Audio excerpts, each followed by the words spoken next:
মাদ্রাসা না, যতগুলো মাদ্রাসা আছে সবগুলো মাদ্রাসার উন্নয়ন করতে হবে, সংস্কার করতে হবে। আমাদের সময় আসছে একসাথে কাজ করার, ঐক্যবদ্ধভাবে কাজ করার, আরো যাতে আমাদের ছাত্রছাত্রীরা ভালোভাবে শিক্ষা লাভ করতে পারে সেই ব্যবস্থা করতে হবে।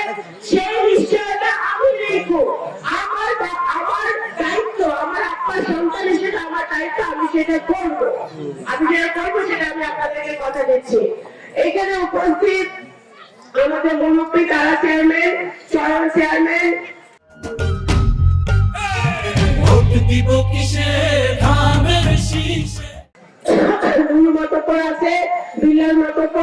আমাদের এখানকার যারা অত্যন্ত শক্ত ভূমিকা সবসময় রেখে যাচ্ছে, আমাদের Saif Hossain Titon, Pabel Raihan, doctor Kamrul Hasan, doctor second ডাক্তার, সৌরভ মোল্লা, রফিক মেম্বার, ইব্রাহিম মেম্বার, জাহিদ মাতব্বর, তারপরে আমাদের কালাম মাস্টার, বিল্লাল মাতব্বর, আমার লক্ষণদের, আমার ছোট ভাই লাভলু চেয়ারম্যান সহ এখানে যারা যারা আছে এবং আমার সামনে যারা মুরব্বীরা আছে, আমি আপনাদেরকে বলি, আপনারা আজকে 12 তারিখে যে নির্বাচন, 17 বছরে প্রতি ইউনিয়নে মানুষজন, আমাদের ভোটাররা ভোট দিতে পারে নাই, মা বোনরা ভোট দিতে পারে নাই, ইয়াং জেনারেশন আমার ভাই বোনরা ভোট দিতে পারে নাই।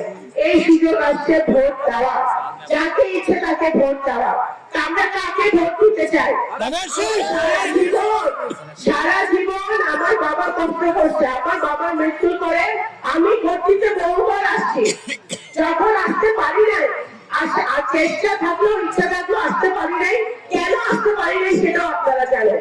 কিন্তু এখন আমাদের সময় আসছে একসাথে কাজ করার, ঐক্যবদ্ধভাবে কাজ করার, এবং সেই জন্য আমি আপনাদের বোন হিসেবে, আপনাদের মেয়ে হিসেবে কথা দিচ্ছি, 12 তারিখে নির্বাচন ইনশাআল্লাহ আমরা যদি ঐক্যবদ্ধভাবে ধানের শীর্ষে জয়লাভ করাতে পারি, 13 তারিখ, 14 তারিখ, 15 তারিখে আপনাদের সাথে আবার দেখা হবে।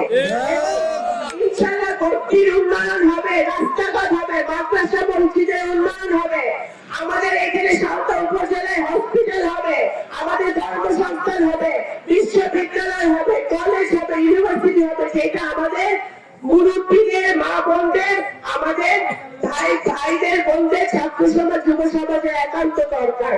আমার এখানে চাওয়া পাওয়ার কিছু নাই। আমার আব্বার সন্তান হিসেবে আমি চাই যে এই ভর্তির মাটি, সাঁওতাল মাটি, নগরকান্দার মাটি, মানুষটা ভালো থাকুক। আমার সাথে আপনাদের সম্পর্ক কিন্তু ওই নির্বাচনের সম্পর্ক না, যে 5 বছর পর পর একটা নির্বাচন হবে, নির্বাচনের সময় আসবো আবার চলে যাব, যেটা অন্য প্রার্থীরা করে, আমার সাথে কিন্তু আপনাদের সেই সম্পর্ক না। আমি যে আমার জন্মের পর থেকে আমি বিশ্বাস করি, আমার মনে আমি বিশ্বাস করি যে আপনাদের সাথে আমার আত্মার সম্পর্ক, হৃদয় সম্পর্ক, মাটির সম্পর্ক। এই সম্পর্ক নির্বাচন রাজনীতির সাথে এটার কোনো সম্পর্ক নাই। এটা নির্বাচন দিয়ে, রাজনীতি দিয়ে এটা বিচার করা যায় না।